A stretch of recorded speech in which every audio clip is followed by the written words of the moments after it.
Oh, hi there. I didn't see you there. Thanks for stopping by. Like Mr. Rogers' Neighborhood. What up, y'all? It's your man, Manny Faces. This is Hip Hop Can Save America, the number one show in all the world that talks about hip hop as a way to uplift humanity and improve society by interviewing the practitioners and the individuals and the organization leaders and all the good folk who are helping to do that, to utilize their authentic connections with hip hop music and culture in ways that can benefit humanity outside of just entertainment. It's great to be entertained by hip hop music and culture. We get entertained by it every day, and it's been wonderful for 50 some odd years. But there's way more to hip hop than that. And there are some of us who very much believe in that unique ability that only hip hop music and culture possesses to unify the masses in a way that's respectful, inclusive, honors has integrity, respectful, and does it with a little bit of flair, a little bit of swag, a little bit of peace, love, unity, and having fun. What up, EP? I see you on the check-in. This is the show before the show. I'm letting people trickle in. We're going to play a little video, which is the fancy smancy intro to the show, and then we're going to get going. We got some, as you can see on the stage, and as you can see on the stage, as you see by what I was pretending to read as you tuned in for the very beginning, if you're watching on the replay, Rappers Deluxe, How Hip-Hop Made the World by Dr. Todd Boyd. Dr. Boyd is our guest tonight, a.k.a. the Notorious Ph.D. out of USC, in the place to be. So we'll be talking to him. We're going to talk about a few upcoming hip hop events that are, I like to say, like interdisciplinary. You know, the stuff we talk about here, some academic conferences, some youth empowerment type stuff that's happening that you might not hear about, especially not in the last couple of days in your hip hop media, as we've been drowned out by not only, well, we'll talk about it, you know, a little J. Cole action. You know what it is. Yeah, so I will say hi to everyone in a second, but for now, it goes a little something like this. Hit it. Manny Faces. You sick for this one. Sick for this one. Sick for this one. The thing about hip hop today is it's smart. It's insightful. The way that they can communicate a complex message in a very short space is remarkable. And a lot of these kids, they're not going to be reading the New York Times. That's not how they're getting their information. My hip hop will rock and shock the nation. Hip hop culture is more than music. Peace to you and speak the truth. Show 'em what peace can do in their reach for you. My hip hop will rock and shock the nation. Rap is something you do. Hip hop is something you live. So hip hop didn't invent anything, but hip hop reinvented everything. This is Baby Girl Faces, and this episode is brought to you by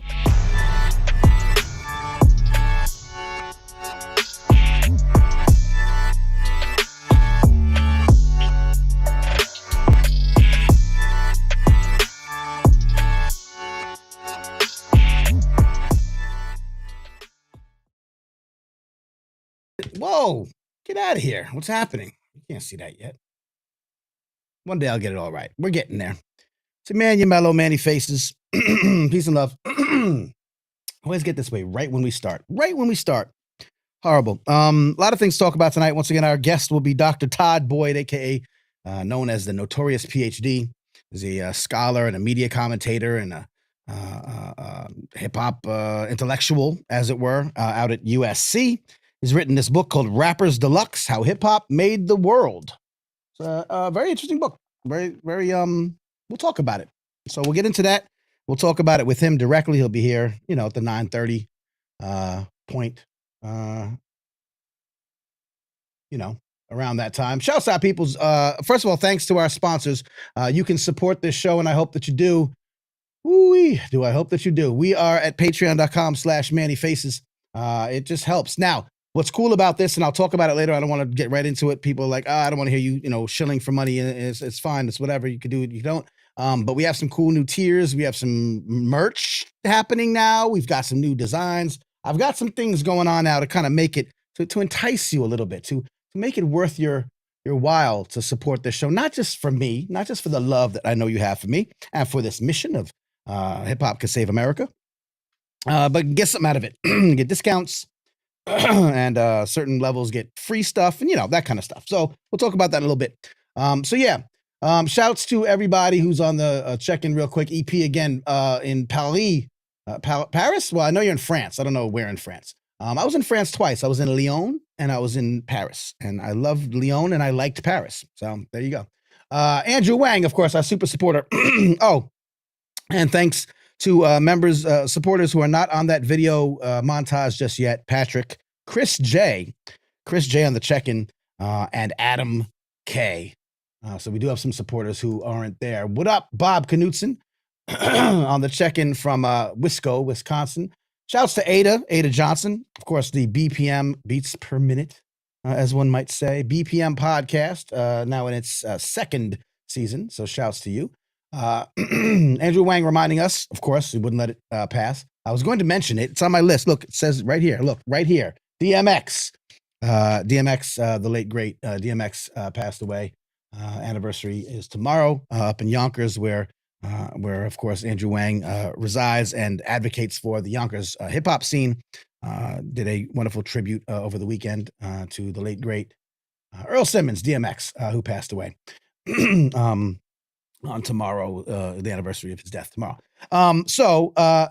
Also shouts to my people in New York. Y'all had an earthquake, which is crazy. It happens, but I know that was probably quite a shock.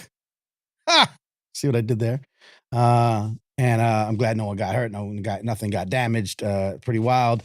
As y'all know, I used to obviously live in New York for my whole life practically, and only moved to Atlanta, Georgia area just 2 years ago.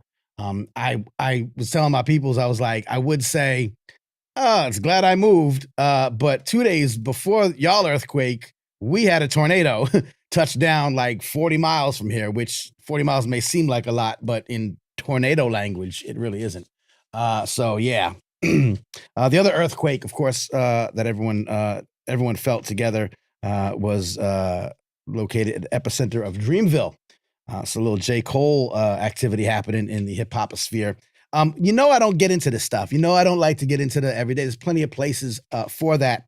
And there's plenty of places that capitalize off of that and don't really, have much more than subjective opinions about what may happen. But I think we might talk about that a little bit after our guest. Let's talk about J. Cole. I want to hear what you have to say. Our audience, our thinkers, our intelligentsia that tunes into this show about the J. Cole situation. We'll talk about it in detail after our guest. As always, I'd like to start off with a few items of hip-hop news that isn't about dumb shit. I know, guys. I know. I'm working on it. Yes, indeedy. We wrote graffiti on the bus. Let me know if all the volumes sound good. I've been touching up some things. A little bit of the lighting is better and different, and making sure that I sound loud, our guests sound loud. It's sometimes a crapshoot. I usually fix it by the time we put the interviews up as a standalone, and certainly as the audio podcast. And by the way, this show as a whole comes out as a live stream. You can always watch the whole thing again, all the banter, all the this and that's going on. It also, we rip the interviews and we put them up as solo, what do you call them things? Videos. And we also take that audio and put it out on an audio podcast. So whatever tickles your consumption fancy. Just as a note, if you are watching on anything other than YouTube, we would love you to be watching on YouTube. That's where we're going to be kind of centered. So you can go to hiphopcansaveamerica.com/watch. There's a few folks on Twitter, it looks like, which is great. But at some point, I'm just going to broadcast on YouTube. And I would love for you to be there. So please subscribe. Everyone, give it a thumbs up real quick. I help your boy out with the algorithms and all the things that you need to attract more attention. Give it a thumbs up. Share this video. Make sure you're subscribed and have notifications turned on. The live stream and the videos, the solo videos are kind of all we do, but you never know. I might do some more stuff. I'm gonna definitely put out an editorial in the next day or two that you've already read if you get my newsletter, but I'm gonna do it in video format. So, a few things happening. So, that all being said, once again, some hip hop news that isn't about dumb-ish. And we'll start with something that's happening out in LA. Now, I can't tell you about everything that's happening everywhere all the time. I just can't do it. There's a lot happening, so you need to stay tuned in to my Instagram page. I'm on Instagram at Manny Faces Official because a lot of stuff I share during the week, it doesn't make it to the newsletter, it doesn't make it to the show, but I'm repeating, but like to my stories, right? And I'm really tuned in. So wherever you might be, you might get a catch wind of something that's happening. As you know, the big cities are going to get my attention because they tend to advertise the most or have, the most presence. New York, LA, Atlanta, a lot of stuff happening. But I'll try my best to also talk about some things happening in the smaller areas of the United States. It's just an example, though, of some of the things that are happening that you probably didn't hear about from your favorite hip hop media or from your local, traditional media. For instance, Girls Make Beats is a great organization. I am looking forward to having folks from that organization on this show talk about the work they do. And as you can imagine, it's a beat making and music production and DJing, kind of electronic hip hop oriented music organization that focuses on women, young girls, people who present themselves as such. And they're having a couple of courses that are happening in the Los Angeles area. Just wanted to bring it up. I thought it was pretty dope. Los Angeles Music Production Course. It's happening the April 15th, 17th, 19th, 22nd, 24th. You learn to make beats using Soundtrap. I know that many of our hip hop educators use Soundtrap to help, put these, kind of programs together. That's happening. You must be in the Los Angeles area, ages 10 to 13. And it's Girls Make Beats Academy. Miss Marley is on the instruction tip. So I thought I would share that in case you happen to be or know people in that area. And similarly, a DJ course happening with Weirdo with Soul is the DJ instructor. Again, ages 10 to 17. Learn how to DJ using Serato DJ Pro. I know how to DJ using Serato DJ Pro. Did you know that? Did you know that I'm going to be in New York City this coming weekend? And I'll be DJing using Serato DJ Pro in 2 locations. 2. We'll talk about that in a minute. But yeah, so DJ course and music production course in Los Angeles. Girls Make Beats, good organization, good work that they do.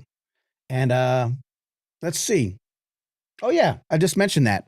I will be in New York because the Hip Hop Youth Research and Activism Conference is actually happening. If you go to, if you basically search that on Google, you'll find that the conference is happening. Again, I've talked about this a lot. I am a mentor with them, so it's not that they advertise or sponsor the show, which you and your organization could do. If you'd like to, just reach out to me. But I work with them, and they're fantastic. And it's happening at Fordham University in the Bronx. You've heard me talk about it before, but maybe you're a first time, I guess, whether you're a first timer or didn't hear me say it before. It's a conference that's run by youth. And when we say youth, we mean college age students, generally speaking, who put together this conference. It's the Youth Research and Activism Conference. What I love about it, why I got involved with it, is because it's looking at hip hop in the way that we are on this show and all the things that I do and folks that I talk to do, looking for ways to use hip hop. And I don't say like the word use, you know what I mean? I mean, in an authentic, connective way. To utilize the unique and compelling power of hip hop music and culture to make positive change in the world. And that can manifest itself through activism, politically or otherwise. As we know, it can manifest itself in educational spaces. And henceforth, and thus wise, they put together a beautiful conference. They also put the call for presentations out. Most of the presenters and performers and all the people involved are young college students. So it's really, we talk so much about we don't see enough from our young people, the new generation, hip hop today, and then followed by ... insert, negative perception here. And I just find that I go to this conference every year and y'all don't know what you're talking about because these young people, this generation, today's hip hop Sure, maybe not in the masses and, everywhere you look, but don't discount what our young folks are doing. So it's a good conference. There's panels, there's discussions. I don't know if they've announced their keynote yet. I'd like to, but I'm not going to do it if they haven't. Sorry, but there's a keynote, there's some breakout sessions, closing remarks, and then there's a block party. So if you're up in the Bronx where the people are fresh at Fordham University and Fordham Plaza, come out and support the young folk doing something fantastic in their lives. And then again, New York City. Don't earthquake when I'm there, y'all. Don't earthquake when I'm there, please. Please don't do it to me. And then Sunday, my man, my mellow, Silent Night, a good friend of mine, a frequent collaborator. We've worked together on the Newsbeat podcast, which is a social justice award-winning podcast, social justice-oriented journalism mixed with music, and very often we incorporate original lyrical contributions from independent hip-hop artists.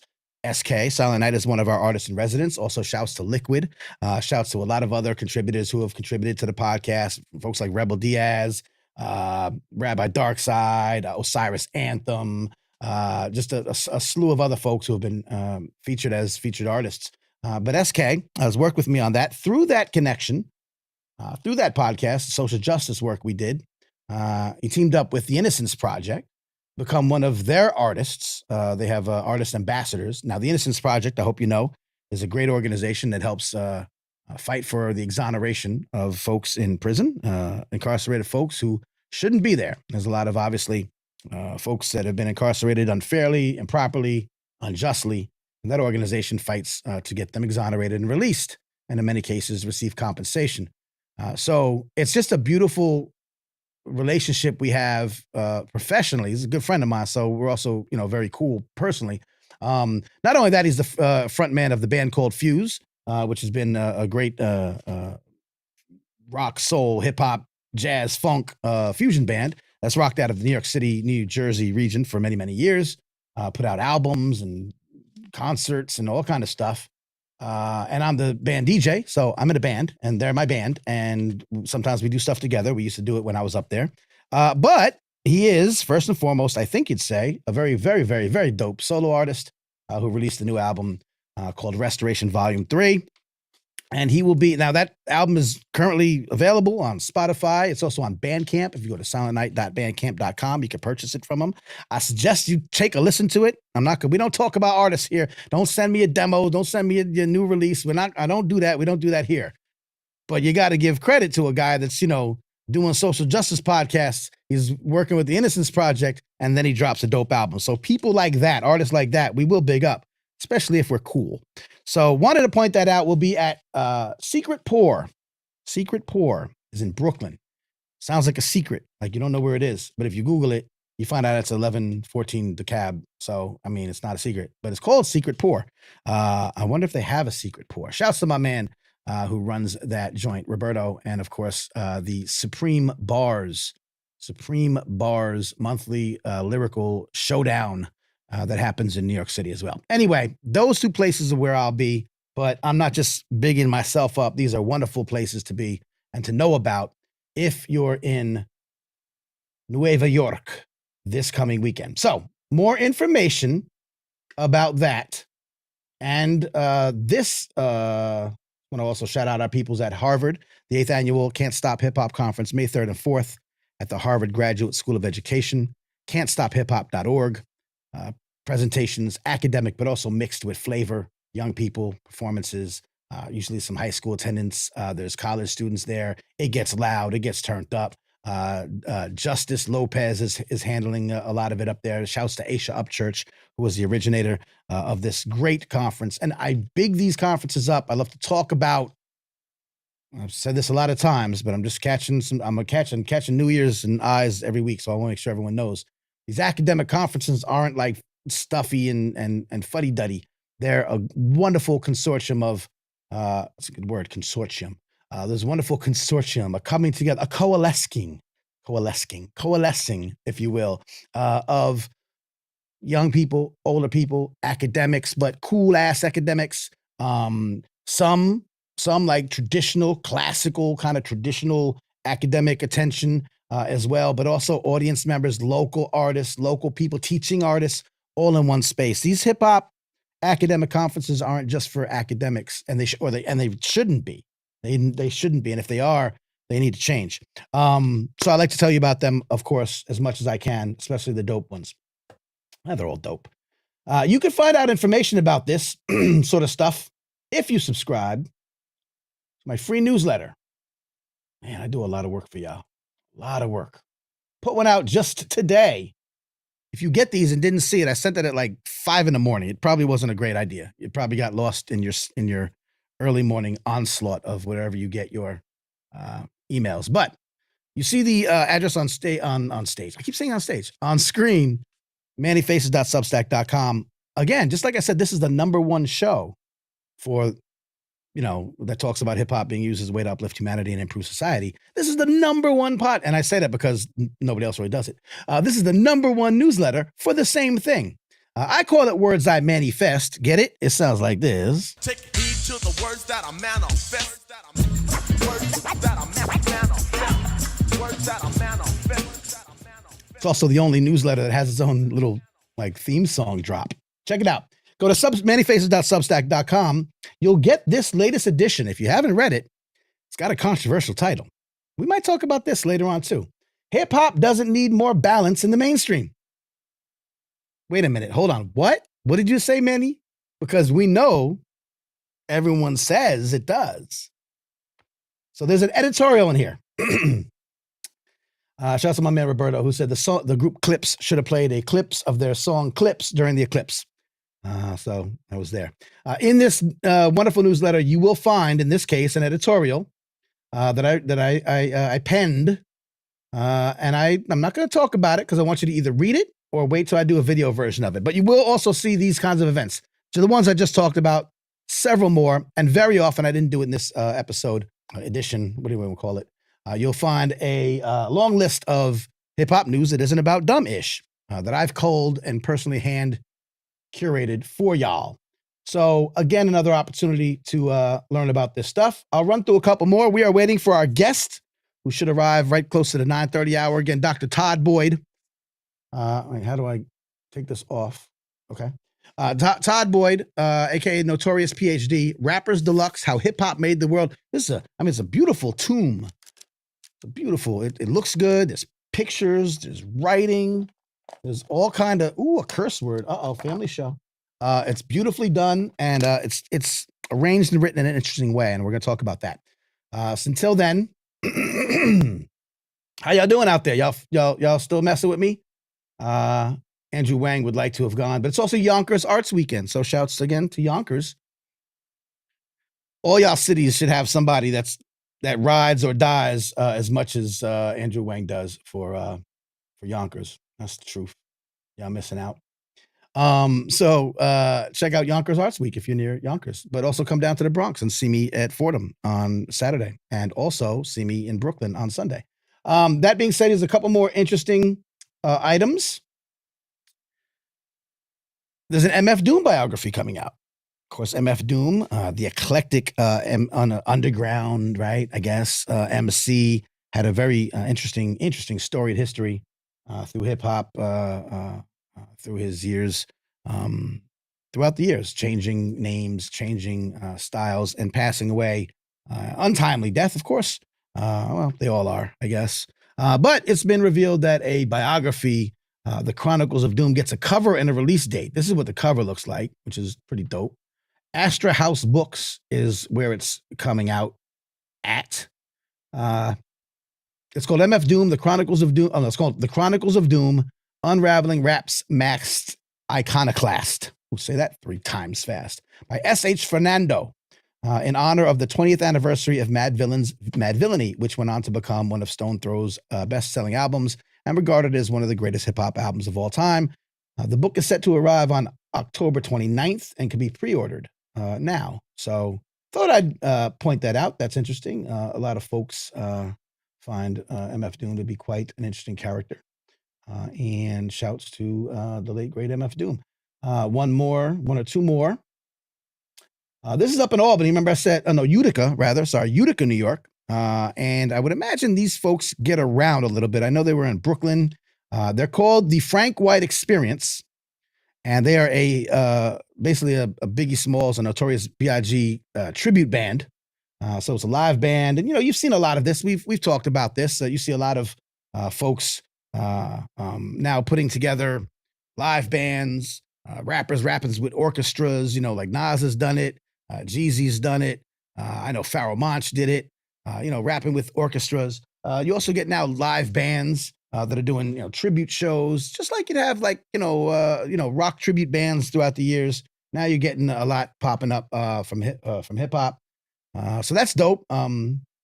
I find them to be fun and entertaining. And there's one called the Frank White Experience, called a dynamic tribute band honoring the legendary rapper Notorious B.I.G. And they'll be in Utica this Saturday. So if you're not downstate, you'll be upstate. And you can check that out. It's in Utica. But I'm just more so how many of y'all are in Utica? Put your U's in the chat if you're in if you happen to be in Utica. But shouts to Utica. But I'm basically saying, hey, pay attention to this group, the Frank White Experience. Go look them up. Go follow them on Instagram. Go see when they're traveling. I know they've come down to Brooklyn. They did a performance where Lil C's jumped on with them. So they're legit. They're for real. And, if you like that sort of thing, live music, live instrumentation, bands, rapping, hip hop, Biggie, why wouldn't you want to know who they are? That's my job, is to bring them to your attention. Did you know about them before this? Did you? Honestly, tell me, did you? Did you? Did you? Did you? You did not. Now you know about them. So good. Kudos to me. And then almost lastly, shouts to my local folk, Georgia State University. Again, another connection of hip hop and education, which is one of my favorite ones, but I also think it's one of the most effective ones. You'll actually get an inkling as to why I think it could be so important for the continuation, the preservation, the evolution in a good way of hip hop culture. Why education is so important, why we talk about it so much, for a lot of reasons, but you'll read it in the editorial and you'll hear it when I do a video version.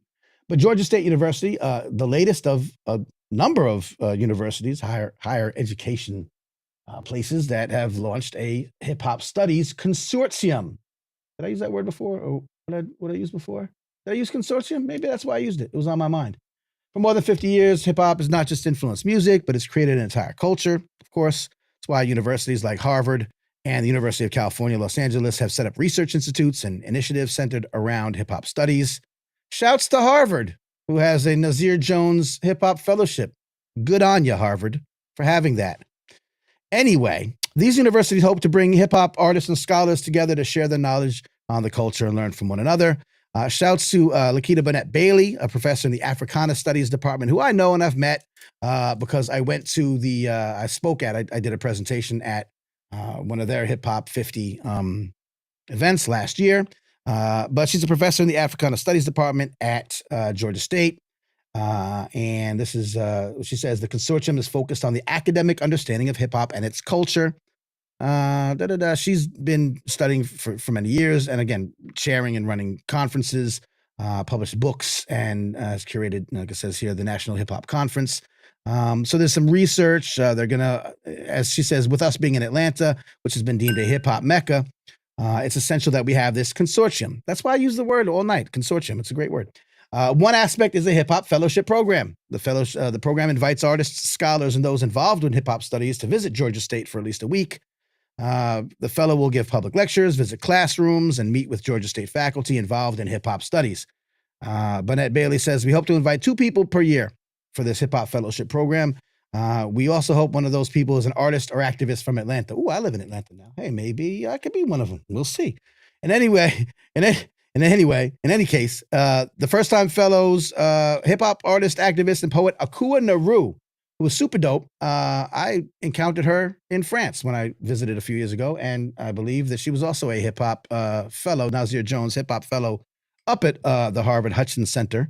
She was one of the first hip hop fellows at the Georgia State program.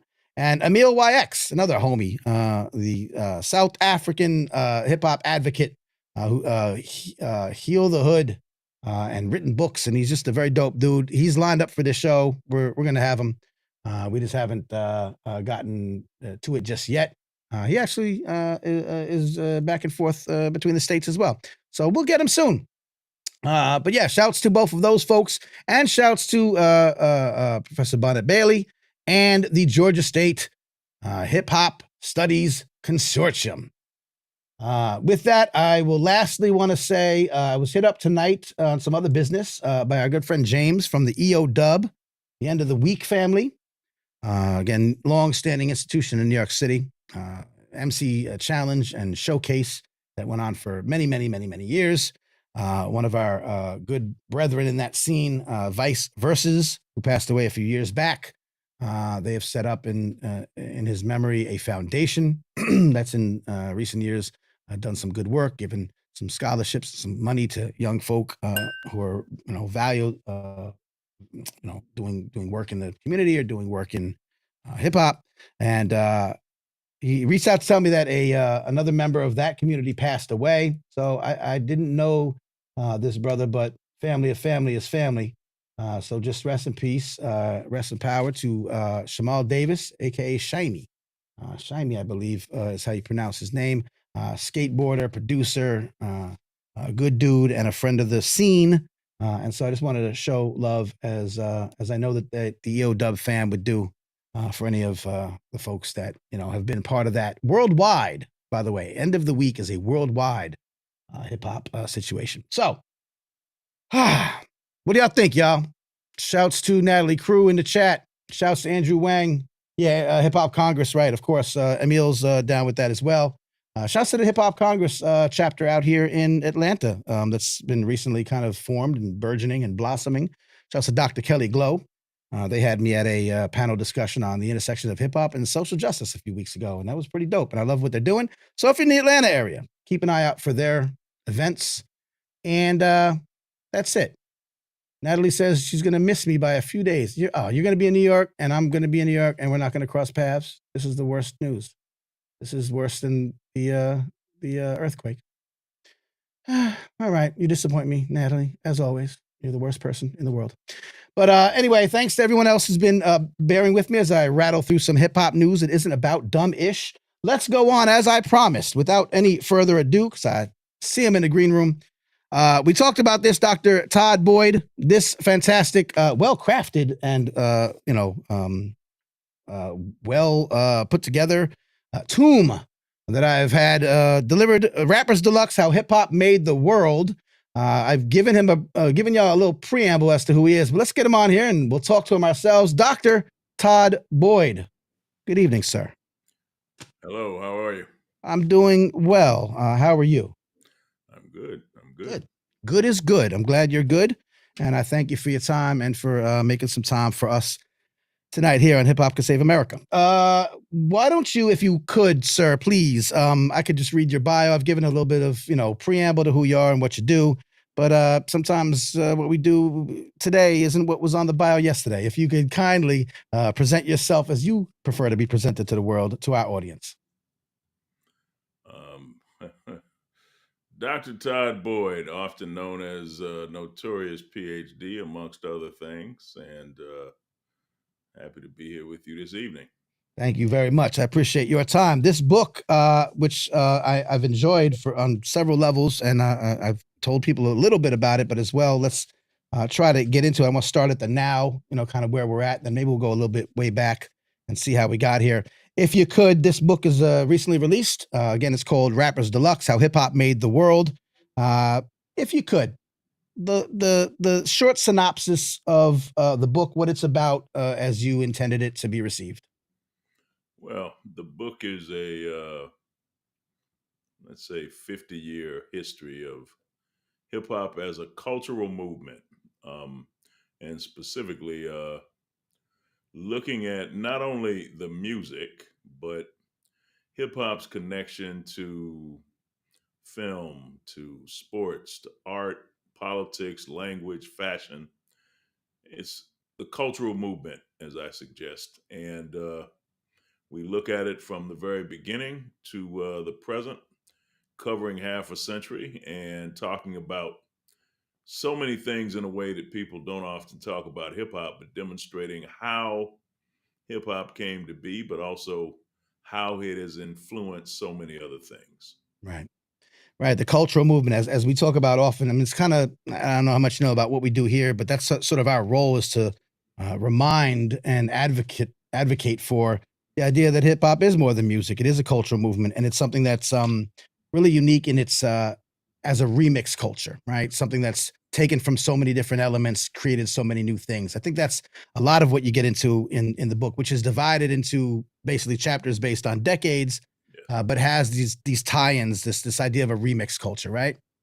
Well, remix is a great, metaphor to use because, the idea of taking something that already exists and reworking it so as to, find ways to get new meaning out of something that previously existed is at the root of hip hop.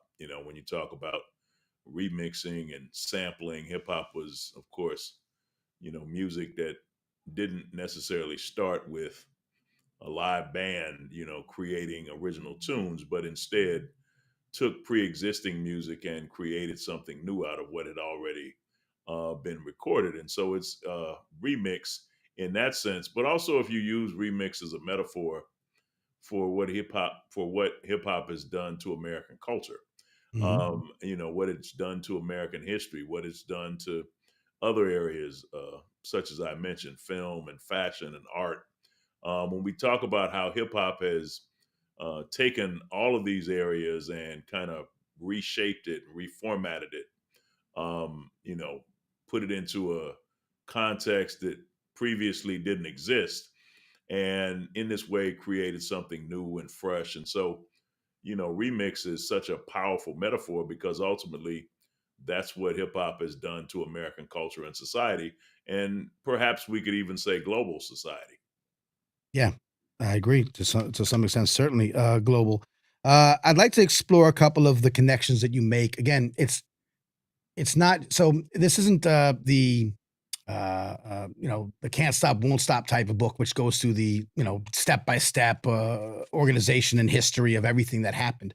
What you do is you do a lot of tying it in with the times, right, and the other cultural influences that were both influencing hip hop, and like you say, that hip hop went and influenced outwardly, um, which I think is I think it's pretty brilliant because younger folks may not know all of the early days and all of the influences and how hip hop came to be. And then folks who are kind of older in the hip hop world, some of us OGs are a little bit jaded, and we don't necessarily appreciate how much is happening amongst the younger generation that we sometimes look in a disparaging way. So I'd like to, if you could expand on a few of the connections that you talk about in the book, and I just want to go quickly. You don't have to recite this the whole point. People go get the book. We're not going to tell them about the whole book. Um, but so you start in the '70s. You obviously touch on some of the landscape, for lack of a better word, both physical and cultural, including the political, the socioeconomic landscape, but also the music at the time and the film at the time. And all of these things kind of reached in and kind of helped the music and the culture, which wasn't called hip hop then, coalesce. Right. What was happening in the '70s that made this thing a thing?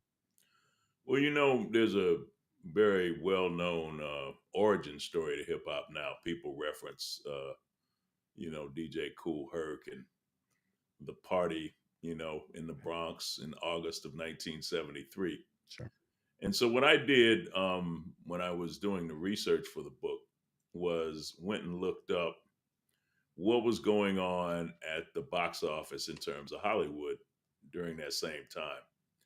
And I discovered that that same week, the number one film in the country was Pam Grier's film Coffee. And when I saw that, it indicated that at this moment when hip hop was being born, underground, if you weren't there, you didn't know about it, right? Right. There's no radio airplay or nothing on television that would have announced this. But at that same moment, the most popular movie in the country is a Pam Grier film, Coffee, part of the black exploitation era. Now, fast forward 20 years, and you have in the 90s the rapper Foxy Brown, referencing another Pam Grier film from that era, Right. and also Quentin Tarantino's film Jackie Brown, starring the same Pam Grier. Right.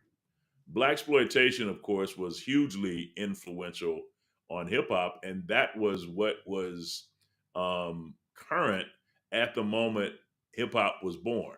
And of Mm, course, when you get to the late '80s, and so many rappers are starting to appropriate from black exploitation characters, right. black exploitation films. There's always been that strong connection. So when hip hop was being created, what was going on in the larger culture that would have influenced it. And it took us a while before we could see those influences manifest. So to talk about hip hop to me is to talk about black exploitation in the 70s. It's to talk about the influence of people like Richard Pryor, the Mm, influence of someone like a Miles Davis in the early 70s.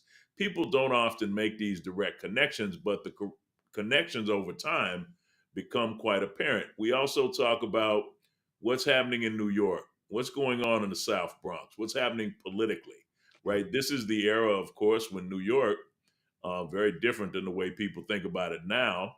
The famous blackout in the 70s, sort of urban decay. So you look at a film like Scorsese's classic Taxi Driver.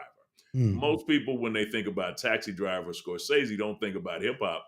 But to me, that film gives us an indication of what New York is like at that moment right. when Herc and those other pioneers are, developing the culture. So all of those connections, which have long existed, but people haven't always made relative to hip hop. Someone said to me, I've read a lot of books about hip hop. This is the first one I've ever read that mentioned Angela Davis. Well, one of Mm, the photos that I included in the book is this photo of Angela Davis, afro, iconic photo, smoking a cigarette, and the whole vibe of the photo based on the smoke of the cigarette. I mean, that's a great influence, right? mm, And that's hip hop. mm. The connection between black power, black nationalism, social activism.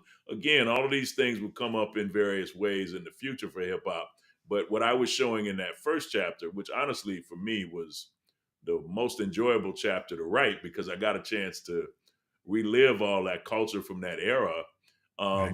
What I'm focusing on there is how those things present at that time influenced hip hop as hip hop itself was growing and developing, and how in future decades we would see those influences in very obvious ways.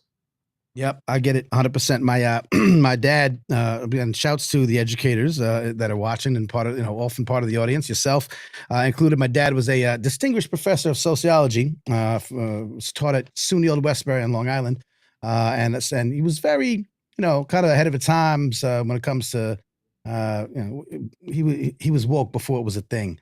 Yeah. I knew what gentrification meant when I was 8. It was one of those kind of things. He's from Newark, New Jersey. He studied urban studies, sociology of minorities at the time. He taught me about Robert Moses. And when I got a little bit older and I started doing my own independent scholarship about hip hop, I said Robert Moses helped make hip hop. Like you wouldn't make these connections normally, and that's Right. what. Yeah, yeah, Exactly. I mean, there's so many figures and occurrences and events and elements that led to the creation of hip hop.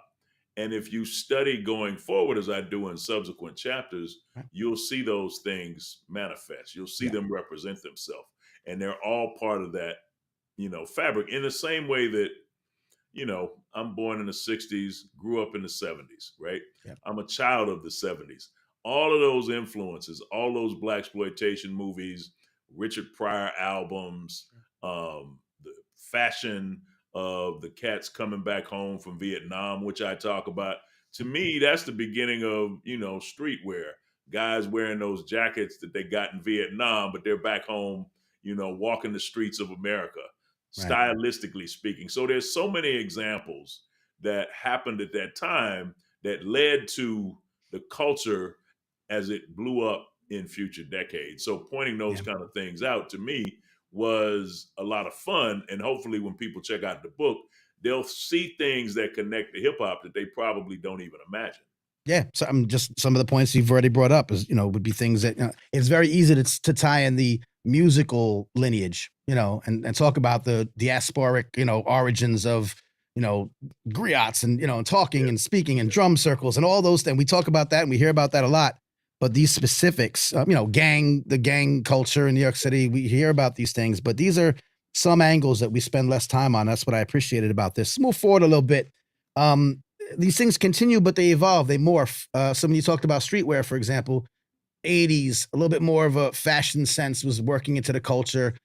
Sports now you talked about, was sort of becoming that. And again, it's like a push pull, right? The influences on hip hop, but then hip hop turns around and influences on it back. So what was happening in the 80s that, that stands out that you looked into, for that time period?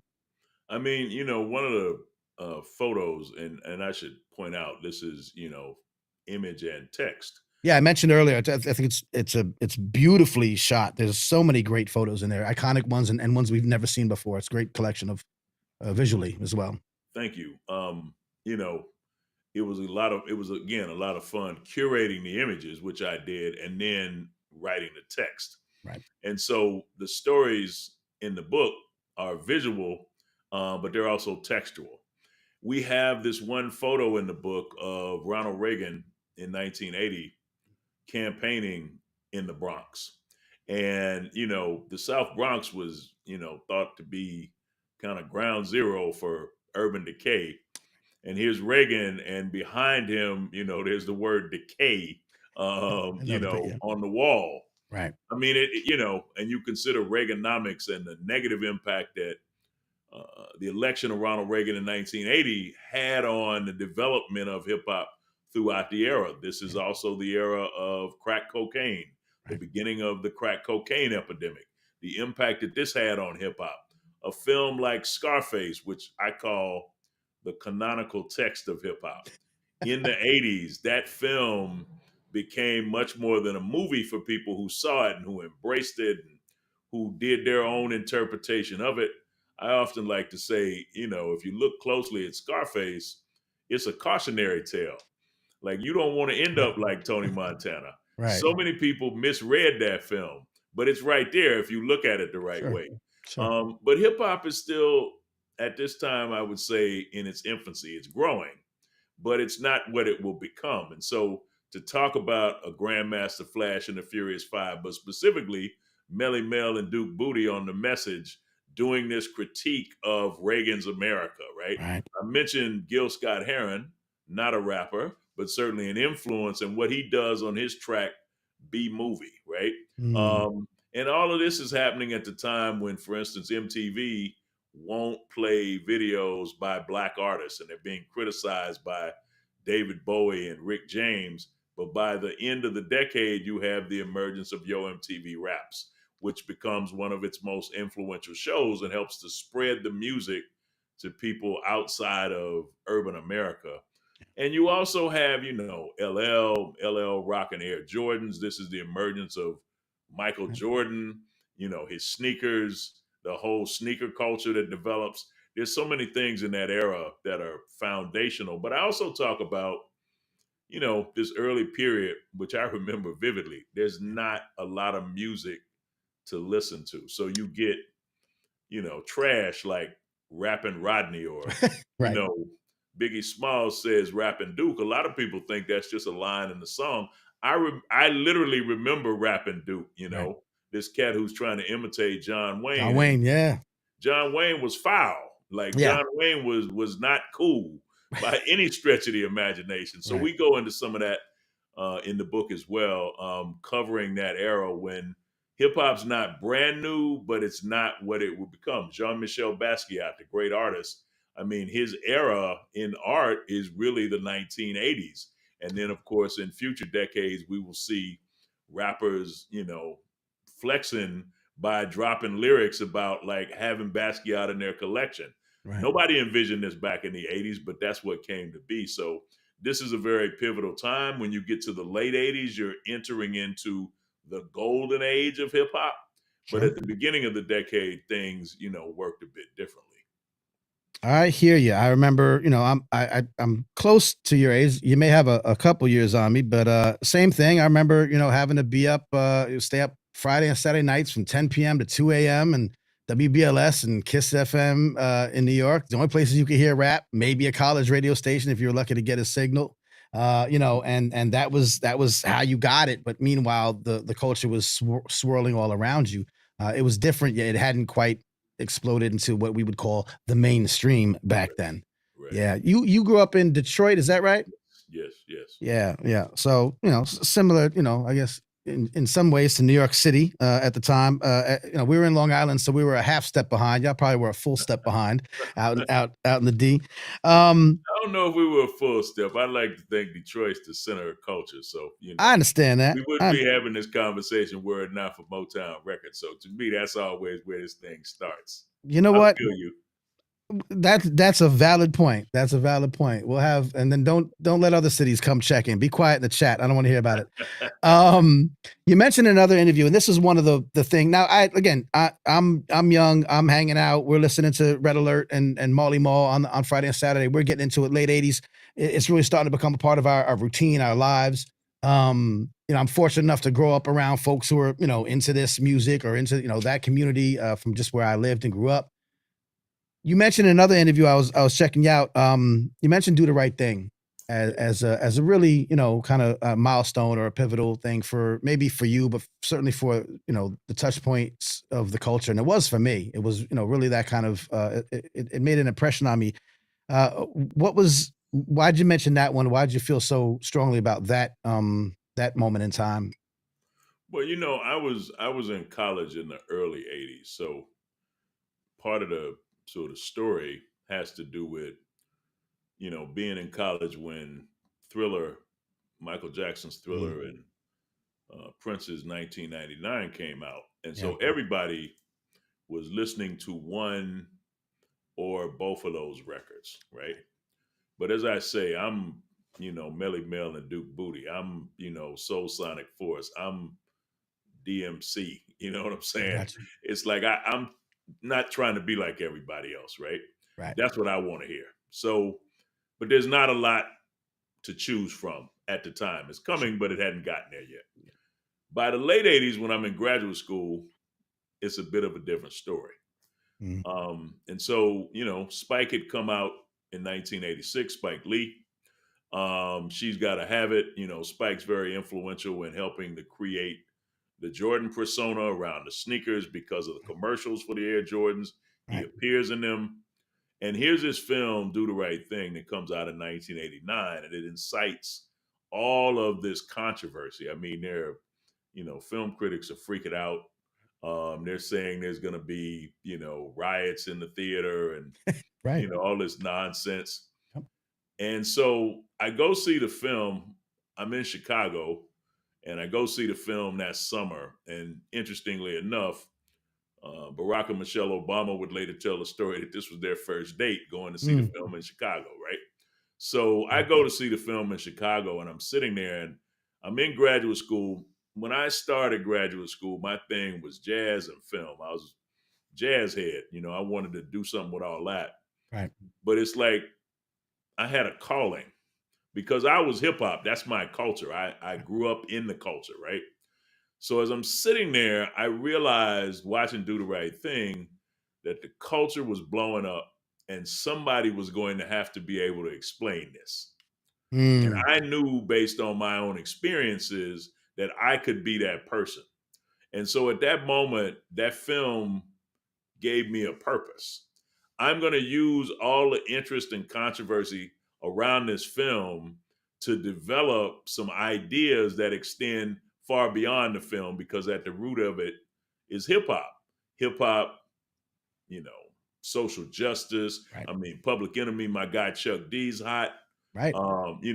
Fight the Power is like a character in that film. Mm, Just the idea that Spike was able to bring all of that attention to him by virtue of this film he had created was just a really powerful statement. And it indicated that going forward, there was going to be a lot of other things that were going to push buttons, that were Mm-hmm. going to, bend people in certain ways and annoy some people and energize others. And I recognized that I could be the one to explain all this because I knew it personally from my life, but I was also adding this academic component. So you talk about remix, Right. I'm remixing all this, theory and, all these books and these authors I'm reading and this whole intellectual take coupled with the fact that, I'm hip hop, I'm part of the culture. Right. And so I felt like at that moment watching Do the Right Thing, I could be the one to, explain this to the masses because if you're in the culture, but Right. of course, a lot of people didn't. And a lot of people in the culture weren't making these connections at the time. So it was just for me a moment, kind of, the light bulb moment. The light Right. bulb went off, and I'm like, okay, this is what I'm going to have to do. Bridge that gap a little bit. Do Yes, the definitely. translation of it all. A couple more. You need What? that. You need translators. Right. Right. Dr. Bettina Love, who you probably know, was on the show, the first episode I ever did, and said, the reason why we can't always get some of the things that we know hip hop can do brilliantly, teach social and emotional intelligence, teach, camaraderie. We can't get those programs like hip hop based programs into schools, for example, because the negative perception of hip hop is because we have to translate what we do and what we know inherently Right. into the language of academia, for example. Exactly. Yeah. Exactly. That's part of the work. I guess it's still part of the work. I'll just go off, the chronology for a second. It's still part of the work. I guess it's part of what you continue to do, um, because much of America, particularly white America, or those like I say less familiar with the culture or the cultures that we're talking about, be it hip hop culture, be it Black culture, the Venn diagram where they kind of live together, they don't get it a lot of times, and we miss out on a lot of brilliance and a lot of great dialogue and a lot of American history if we Yeah. don't do the translating. That's still part of the work you do, yeah? Well, that's part of the work I do, and really that defines the book. Yep. I mean, it's being able to explain to the masses something that exists in the culture. And honestly, there are a lot of people in the culture who don't think about these That's things. right.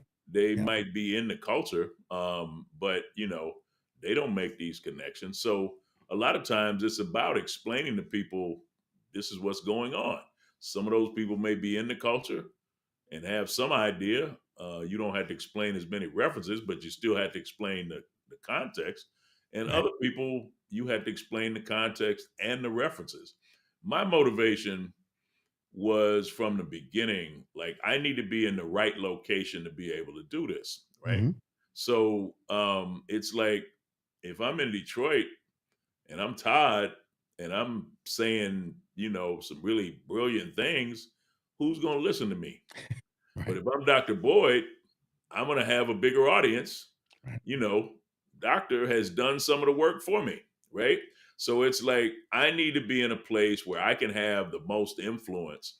Right. And when I got to USC in the early 90s, that's what that was. I'm in Los Angeles, I'm at USC. By 1992, the culture's popping, right? Sure. And I'm situated in a position to be able to lead this conversation. But it's always been about explaining it to people who didn't get it or who Yeah. don't get it. Right. And also explaining it to people who think they get it, but really don't understand the magnitude of it. You can be part of it and like the music, but what else do you know? What else can you talk about? Right. So, you're speaking to what is it? Reach the bourgeois and rock the boulevard. Like, Right. that's always what it's been about. You Right. have to appeal to multiple audiences. Some The people, streets to the boardroom. there it Yeah. is. Yeah. Always, Yeah. always, Yeah. always. Yeah. Has that gotten through? I mean, you've been. I love it's what I do. I should be Dr. Faces. It would make my life much more easier. Over the years that you've been doing this, though, has it gotten easier? Has it gotten better? Have the institutions opened up their, their ears and eyes a little bit more? Has has it been easier getting press just over the course of, I don't know, the last 10 years since, as you mentioned in here, the connection to President Obama being elected in part due to, a hip hop mindset that young folks had, or hip hop allegiance, that which is great. I wrote a piece very soon after he was elected, said, hip hop helped elect Barack Obama. Like Right. that's, so we've seen that, okay, there's been hip hop influence, younger people who are now older in these positions of greenlighting films and signing off on programs. In your, work, in your perspective, has it gotten easier? Or, and I'm gonna, pose this, once it started, I always say, once hip hop did community very well, but there was a time when it started to look like constituency. And that scared some people, maybe, perhaps. And things maybe then didn't get so easy once they were hip to what was really happening. Give me all of that. I'm word salading, but let me, your perspective on that. Well, I mean, it's easier to the extent that if I say, Jay Z or Nas or Big or, Lady of Rage or Snoop Dogg or Dre or, it's easier to the extent if I say any of those names, a lot of people know who I'm talking about. Sure. And that wasn't necessarily the case in the early 90s. I mean, a lot of people have heard the music, and, we have multiple generations of people who've grown up with hip hop as a reality. Right. And so if nothing more than they recognize the artist and they recognize the music, and, they know the difference between rap and country and Western, Right. it's easier in that sense. Right. I mean, when I started at USC in the early 90s, there were people very hostile to what I was doing. But I expected this. But Right. what are you doing? Why are you playing this music? We've heard this already. Like, what does this have to do? People are freaking out over the language. Like, why are you playing music with this language in a Right. classroom? I have administrators who want to come and sit in the class and, see what's going on because they have people complaining to them. But Right. what those people didn't understand was, I love this. I wanted that because that was true, and that was honest, and that was real. That's how you felt. And Mhm. I'm going to show you, based on the hating that you're doing, what's really going on, right? Mm. Because at the same time, Luke's being taken to court in Miami, South Florida, over obscenity charges, Right. right? You have court cases about sampling. Right. Eventually you have court cases about, do the lyrics of this song justify being able to charge somebody with murder? Like, hip hop's in the courts, Right. right? So, in the court of public opinion, there are haters, and you have to address those haters. Yeah. Now, I don't have to explain nearly as much as I had to explain 30 years ago. But on the other hand, I think a perception is developed, like, oh, that's hip hop or that's rap and that's fun. Or, I say something to somebody about hip hop and they're like, oh, that sounds like fun, which is, it can be kind of dismissive. Right. And I'm saying, if you look at what I wrote in this book, my book is a 50-year history of hip hop. It's a 50-year history of Black culture. But ultimately, what it is a 50-year history of America. Right. That's the key. Right. I have used hip hop as a way of telling a story about America, Right. right? Because hip hop is so now intertwined with what has happened over the last 50 years. And so it's getting people to see through the right lens what's really going on. One of the things I notice is I'll say to somebody, hip hop, and they think it's for kids. Right. And, it's like, do I look like a kid to you? I Right. mean, I was a kid a long time ago, right? Right. Right. And yourself, others, they're, the generation of people who created it, like Right. people are in their 60s and 70s now, Right. right? Right. We're We're not grown. talking 50s, like Grown. we're not talking about children. Right. We're talking about grown ass people. Right. So, this thing that you associate with children, the childhood of hip hop was a long time ago. We're in our 50s now as a culture. Right. And so, in the same way that you respect, or hopefully you respect, a person in their 50s, you need to respect hip hop as a culture in its 50s. Mm, mm. Indeed. Speak on it. I don't want to keep you too much longer. Thank you for dropping that gem. Uh, Obviously, we barely touched, and we haven't even gone through halfway of the chronology yet. So we're not going to go, all the way down the line. It's a great book. It great touches on all of these things. I will ask one more thing. One of my more preferred through lines in hip hop culture has been, and I do some work on the side with this as well, is social justice. We talked about it a little bit, as how it was obviously born from that. It was born from a social justice a need, right? I guess for social justice, for identity, for all of the things.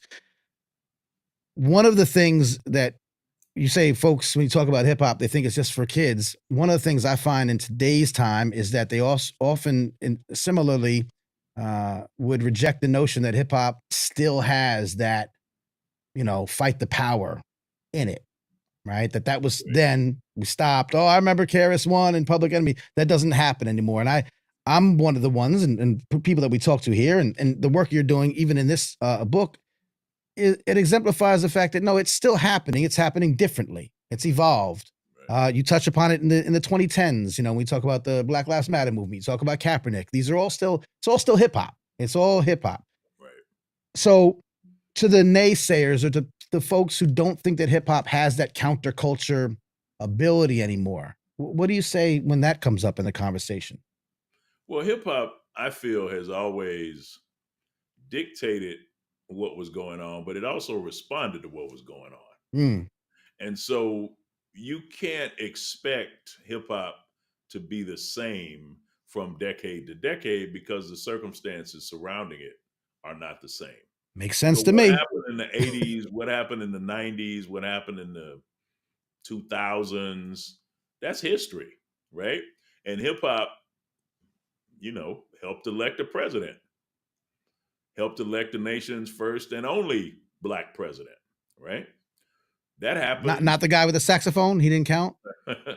Well, I get into that. I I know. get I into know you that did. I know you also. did. I I saw get it into in. that also. I did the What Sister else is that Soldier. Yeah. guy doing that same week Right. that he's playing the saxophone on Arsenio Hall and getting dapped up?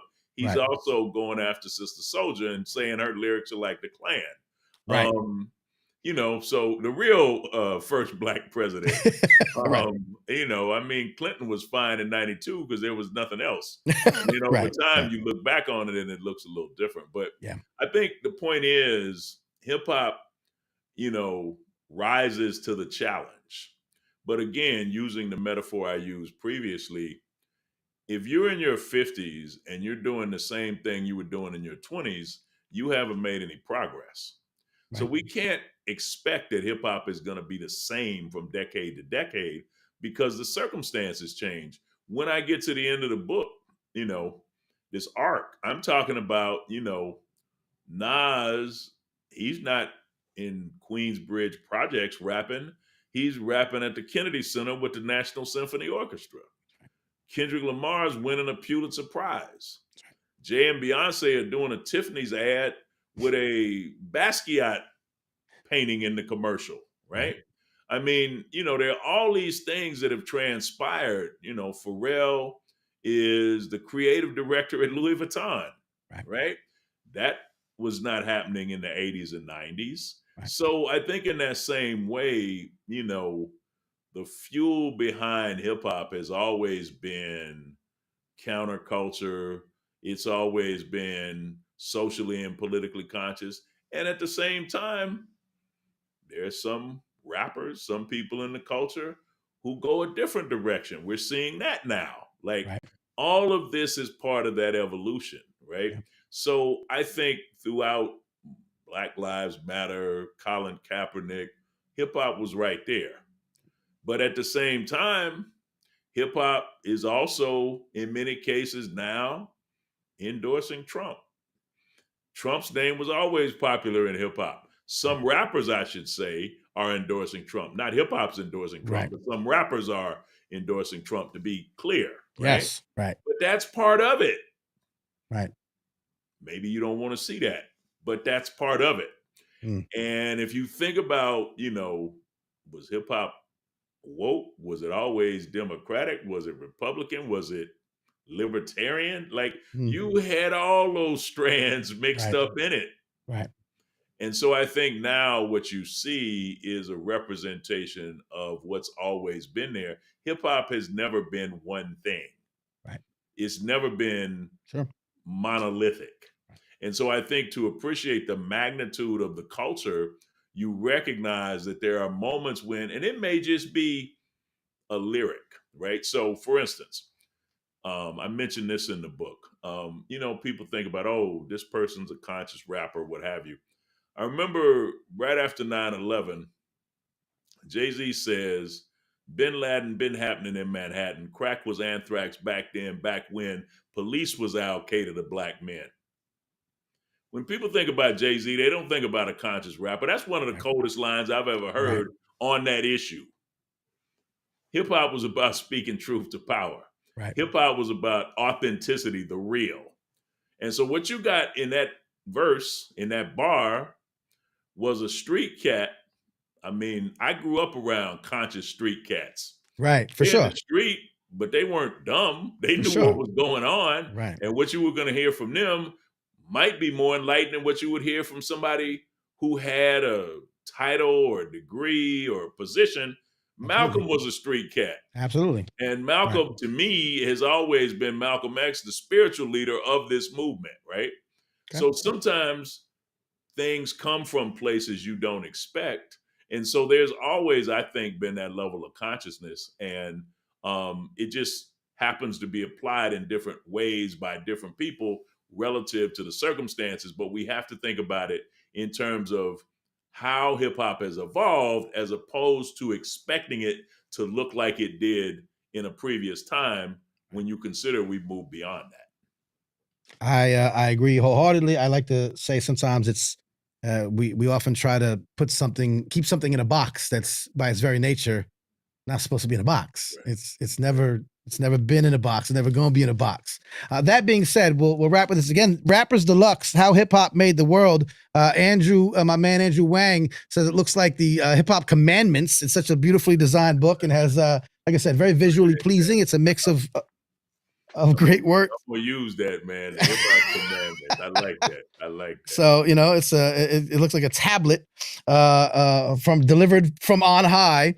But I do appreciate this. I like I said, the idea of this show, the idea of the work that I do is to highlight the intersections, right? These connections that don't often get highlighted. So that's why it appealed to me. I'm really glad that we were able to make this happen. I'll ask you this kind of final thought experiment that I ask a lot of folks who come here, if you would indulge me. The name of the show is Hip Hop Can Save America. And it's a lofty idea, and perhaps we need more than just hip hop. I have my reasons for why I name it that, and why that's sort of the mantra. I'd like to know what you thought of when you first stumbled upon this tiny speck of the internet, and heard this title, and what you think about it. What you think about that thought, that idea, that concept. I mean, I like it because, my book is about America.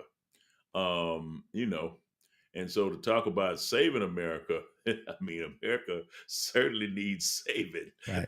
So that's, something needs certainly now, if not all the time.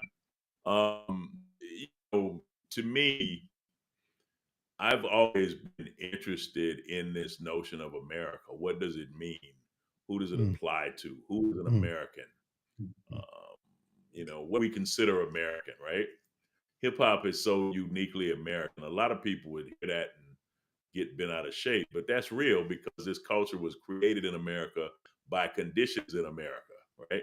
And so the idea of hip hop saving America, I think, is very consistent with the 50-year arc that I trace in my book, how we go from the 70s to the present, and recognize there's so many elements within hip hop that are uniquely American. It's not a subculture. right. It's Right. not marginal, right? It's not. It started underground. It's not been underground in a long time.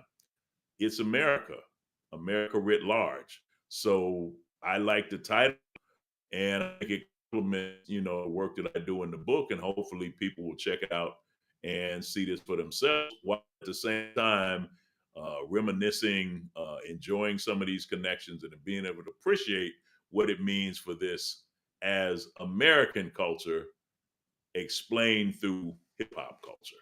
Yes, indeed. Well, I appreciated it. I'm sure that the folks who pay attention to what I do will as well. It could be purchased wherever you purchase fine books, I would imagine. We out here, baby. We out here. We everywhere. Indeed. And other than that, anything else you'd want people to know about the work you're doing? What is there another book? Do another book. I'm so mad at people that could just do a book. I've been working on a book forever. I hate all of you, you authors. Anything else people should know about? If not, like how to reach out, contact, but all the end of interview things. I mean, these days, a lot of people know me from my documentary appearances. So, Facts. you never know where I might pop up. It's true. This is book number 8. Already thinking number 9, so we'll see. I'm on the gram, IG, Notorious Ph.D. Yep. Giving you some culture, giving you some fashion, some vibes. I'm easy to find. I've been in the same place for a long time, so Seems that see way. about me. All right. Listen, it's been a pleasure. I got one question from our Andrew Wang in the comments. Are you involved with the APME conference, which he says happens there? I'm not familiar with that. Okay. I'm not sure. APME. Andrew, what's that? Music educators, perhaps? Andrew Wang's a great music teacher in Yonkers, New York, who incorporates working on a hip hop curriculum for music education. So that's super dope. All right. Well, listen, have fun out there. Keep doing what you're doing. I really appreciate you and taking some time to talk with us. And please come back when you do book number 9, whatever. And we'll talk in the meantime. Hopefully, we'll cross paths in real life someday soon. Well, thank you very much for having me and for plugging the book. And everybody out there, fingers. Peace. All right. Peace and love, sir. Thank you. Appreciate you. Dr. Todd Boyd, the Notorious Ph.D. in the place to be. He wrote a book called Rappers Deluxe that you can see. All right, listen, there it is. Hip hop can save America. And hip hop has been saving America, some might say. It gets a bad rap.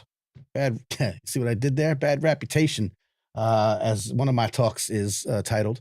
But Dr. Boyd there breaks down why it's become such an integral part of America. American history, American culture, not just popular culture. Lots of people say, hip hop is popular. Yeah, popular culture, but unpopular culture, just culture as a whole. Randy Swigum checked in. Lots of wisdom from Dr. Boyd for sure. Andrew Wang, yes, the Association of Popular Music Education is that's why I figured it was music education happening at USC. I haven't been to USC. I've been out there, but I haven't there. Andrew Wang, of course, mentions our congressman up in Yonkers, Jamal Bowman. Representative Bowman was popular because of his love for hip hop. We talked to Representative Jamal Bowman on this show just a few episodes ago. And indeed, we see a lot of literal political figures now. My man Do It All from Lords of the Underground, now on city council in Newark, New Jersey. Of course, the mayor of Newark, New Jersey, Raz Baraka, who has a connection to hip hop history. And we're seeing that throughout the country as well. So, good interview, y'all. I thought that was really fascinating. It is a good book. I like it. And I some of the books that, chronicle the history is fine. And of course, and I mentioned Can't Stop, Won't Stop. It's sort of been like the seminal book. And there's others. I know that, who is it? Prism might have mentioned another book in the chat about the pre-hip hop days. Yeah, Chosen Hip Hop. Her era is called Offstage, The Culture of Hip Hop Before the Elements. I like that as well. Just showing me a history of hip hop is interesting. And those books exist and we should read them and because people need to tell their stories. But definitive stories are hard to find sometimes in hip hop. And so what I appreciate is sort of this book took a little bit of a different angle. It covered some historical, facts and but it wasn't like the end all be all of who did what first, who was the first MC to, to do the 4 romp couplet, or who was the first DJ to, put a nickel on a record to weigh it down. Like and there's a place for that. And I think it's important, but it's these connections to hip hop that made hip hop that helped, they say when like the eclipse, when stars kind of come, it's gases that are like all over the place, and then they kind of come together and form this big sun, this big star. And it's sort of that. It's like these influences, and we talk about a lot of them, music, and I called out NPR some years ago. This was so stupid of them. I called out NPR a few years ago because they basically had a story on the 100th anniversary of his birth. What would have been his 100th birthday? They called Frank Sinatra the godfather of hip hop. I know if you haven't heard this story before, you're gonna be like, what? No, they didn't. And I'm like, yeah, they did. And they're like, no, they did not. They did not. And I'm like, yes, they did. Not a godfather, on top of, as bad as that would be, the godfather of hip hop, NPR, right? So we talk about, as we did with Dr. Boyd, the problem when you deliver this information to people who aren't familiar with the culture, they just take it as gospel, they take it as fact. And the idea behind this stupid story, on like All Things Considered or whatever, was that because of his, because they name checked him in a lot of songs, because of his run-ins with the law, his something, nothing to something, like he came very poor. And granted, that's great and all. His things like that. The Rat Pack being kind of not parodied, but influencing like Diddy, and like this whole video that he did, that he somehow is a creator of hip hop. It's ridiculous. The whole thing was ridiculous. And I say that, like, a lot of the stories about the history, you see these connections that are wildly just either oversimplified, reductive, or in the case of NPR, absurd. This book was pretty cool in that you hear about the gang culture. We encourage you to watch movies like, Rubble Kings, not just the Wild Styles, but like movies about like Rubble Kings, these documentaries that show the beginnings of hip hop, but also all of these exterior influences that helped coalesce hip hop into the star, to use that metaphor, but also then in turn heated the rest of the culture and gave it its own like warmth and growth and evolution. So I think it's a really cool way to look at the past 50 years of, and as Chosen is saying in the chat right now, 65 years is really like the generation. And we know the historical, the musical lineage. They were saying Frank Sinatra. That's ridiculous. You're going to have, first of all, there's actual godfathers of hip hop that they could have mentioned. This was my point. I veered off. Africa Bambaataa for sure was called the godfather of hip hop at the time. And obviously there's been a change in how we probably collectively view Africa Bambaataa, but that's fine. You have Kool Herc, collectively anointed the father of hip hop. You have others, as Dr. Boyd mentioned, like Gil Scott-Heron, the Last Poets, James Brown, Cab Calloway, like Africa, like this, so many more godparents of hip hop that you shouldn't even, Frank Sinatra would never come out of your mouth. But we know that. We hear that musical lineage. We know, and Dr. Boyd talked about Detroit, Motown. We know the musical lineage. We hear about it enough. We hear about the dance influences, and there's some now discussion about what originated the original dance moves, where they come from, was it part of the Hispanic American community, and how much influence. All these things we talk about these all the time. What we don't talk about as much as we talked about in this, and as he talks about in the book, is the effect of the blaxploitation era, the films. With the Wu-Tang would then go on and show you with the kung fu flicks, that were popular in New York in those times. The blaxploitation films, the Superflies, the Foxy Browns, that kind of stuff.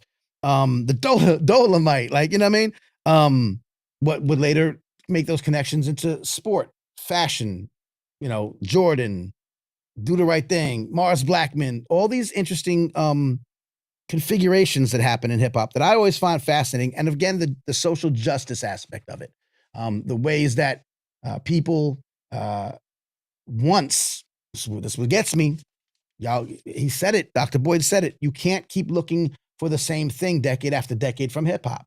Once it was, the CNN of the streets, as Chuck D said, gangster rap was gangster, but it was also social commentary. The Message, was social commentary. Fight the Power was social activism, was, protest music, we used to call it, right? Well, we still call it that, but we don't see it that much anymore. But that's because now, what you saw in the last decade, you saw the, Black Lives Matter movement, Colin Kaepernick, those movements were still hip hop. Kendrick Lamar was in, it was the We Gonna Be All Right was an anthem, but these activists were of the hip hop generation. So it's hip hop, even though it's not a song on the radio, it's still hip hop doing activism, hip hop influencing social justice policy. It doesn't have to be a song on the radio. If you read my editorial in the latest edition of my, what do you call those things that are newsletters? Newsletter. You'll see me say specifically, I know it's going to cause some trouble.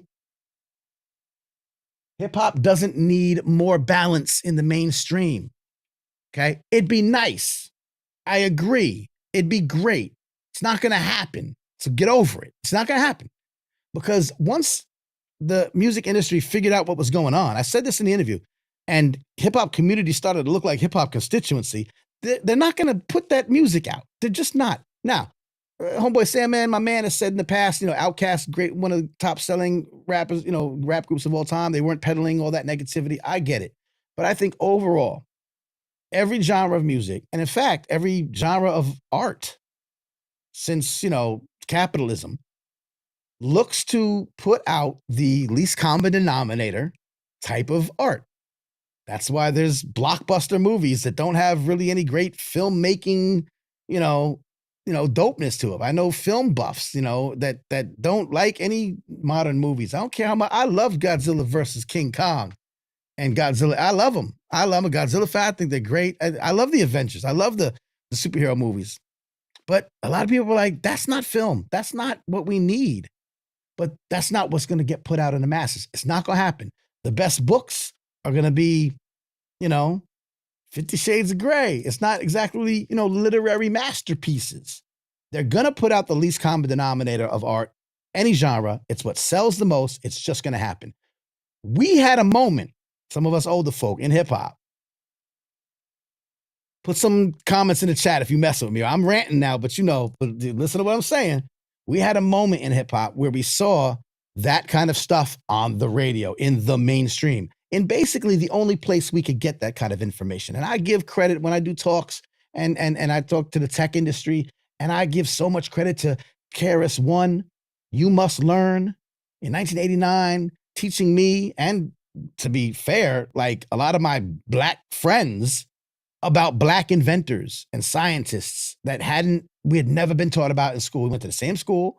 They had Black families and we had Black teachers and we didn't learn about a lot of these inventors and scientists and amazing Black Americans that through all kind of adversity, way more before, modern times, somehow were inventors and scientists and made amazing things. So like, I talk about that stuff all the time and how influential that song was when it came on the radio. I get it. It's not going to happen anymore. It's not. If it ever happens again, it's going to be because the entire landscape will have shifted. This is the subject of my editorial here. The way it's going to shift is if we give that balance back. We do need that balance. It's just not. We waste too much time thinking about the radio. Mainstream doesn't even exist anymore. Half the music your kids are listening to ain't on the radio. It's on YouTube. It's on TikTok. There's no mainstream. Y'all keep saying it, but there's no mainstream anymore. There's no mainstream anymore. It doesn't exist. What might be free on the radio is also free on their phone. It's not what it was. But we do need that balance. So where are we going to get it? What we're really asking for is we want our young people to be exposed to the good side, quote unquote, of hip hop. Now, music is subjective. So what you might like as a song and our kids might like as a song, we might not find common ground.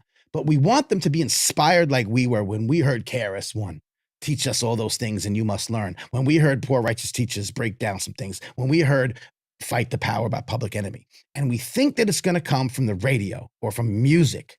It's not. It can, because those artists still exist. Kendrick Lamar, We Gonna Be All Right, was the anthem of the Black Lives Matter movement and in the marches. So it still has its moments. But we can give that balance. This is why I tell you in the beginning of the show why I focus so much on hip hop and education, because we touch our young people early. We can influence them early. There are very great educational tie-ins with hip hop culture to help young people at very early ages do better in school, increase their academic output, increase their engagement. I talked to the people doing it on the show. I met them and I'm like, y'all are doing incredible work. I want my children to have hip hop in their school. I want my children to have hip hop in their kinder care, in their camps. That's where you're going to find this balance.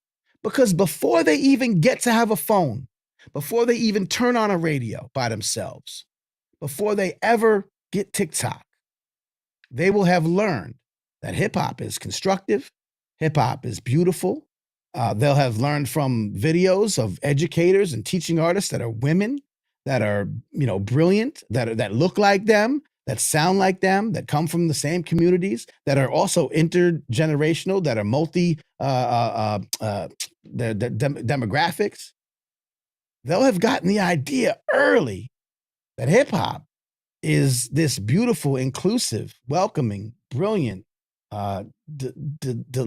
tool for delivery, giving them all kinds of goodness. That's where the balance is going to come from. So by the time they get out to the world, they'll already have a good foundation of what hip hop is and what it isn't. And then as those youngsters start becoming artists or start becoming writers or start becoming, teachers, they've come from a really good place where they've seen hip hop do wonderful things. They've seen hip hop help save lives in mental health settings, in educational settings, in health and wellness settings, in science and technology, in tie-ins to all kind of subject matter. We've talked about hip hop and financial literacy, hip hop and architecture, hip hop and forestry. Like there's so many it could connect with everything. They'll know that. They'll have seen it from day one. That's where the balance has to happen. So you can say all the time, and we need it on the radio. We need the balance on the mainstream. No, you're missing it. We need to be at school board meetings. You need to run for the school board. You need to ask them why they don't have any hip hop influence programs in the school district. You need to demand them. Find out who they are. Listen to this show. Share this show right now. Come on, give me a thumbs up if you're feeling me. Share the show right quick if you're feeling me. Say something in the comments. Let me know I'm on point here. If you start doing these things as grown-ups, that's our responsibility to hip hop. That's what we have to do. We can do that. We can support this show. We can spread love about the work that I do and the people that I talk to here on this show. That's where we're going to get the balance for our young kids. That's where they're going to find it. It's not going to happen. It's not going to, if you, Audre Lorde said, and I wrote this in the thing, you can't tear down the master's house with the master's tools. So what are we doing? What are we doing? We're gonna change like our what our youth are being exposed to by what? We don't own radio stations. We've seen the conglomerations take them out and solidify them. The people who are in radio stations, they're not our friends. They're capitalists. They're radio station employees.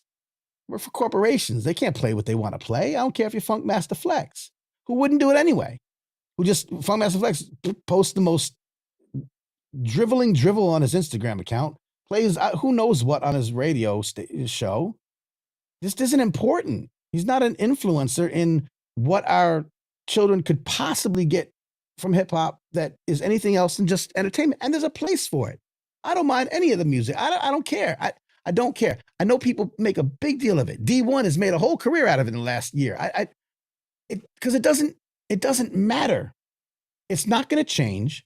And if you want to do something to fix it, you have to put in that effort elsewhere. You can't tear down the master's house with the master's tools. So you could talk about conscious music all day.